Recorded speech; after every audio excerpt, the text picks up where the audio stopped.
Ilhan Omar says that the tension with Iran has given her, wait for it, post-traumatic stress syndrome.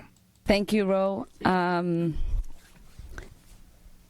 I feel ill. You feel like some people did something? A little bit.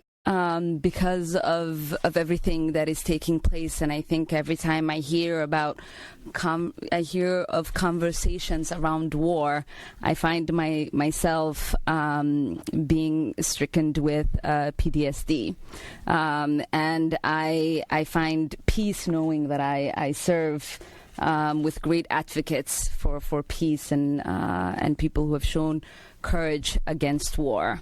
Well, maybe you ought to just resign from Congress and hand over the job to somebody else who can handle the stress. I'm looking out for you. Congressman Will Hurd has been a Republican who's criticized the president on a few things, including he opposes the wall. He is a Texas Republican, formerly with the CIA.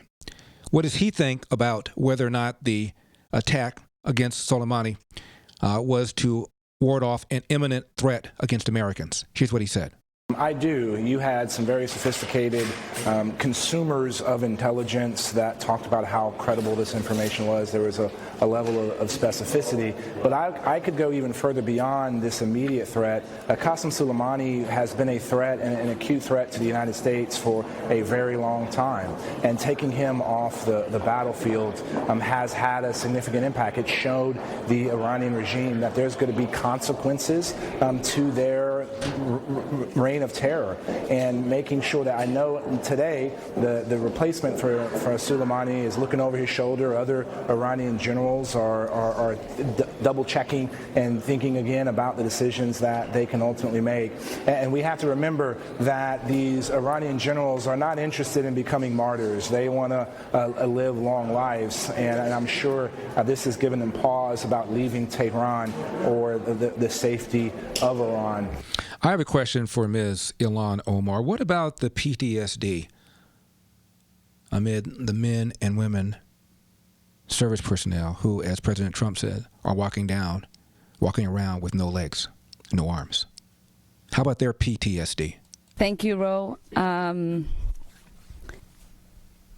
feel ill a little bit. Because of everything that is taking place, and I think every time I hear of conversations around war, I find myself being stricken with PTSD. Iran's hostilities substantially increased after the foolish Iran nuclear deal was signed in 2013. And they were given $150 billion, not to mention $1.8 billion in cash. Instead of saying thank you to the United States, they chanted death to America. In fact, they chanted death to America the day the agreement was signed.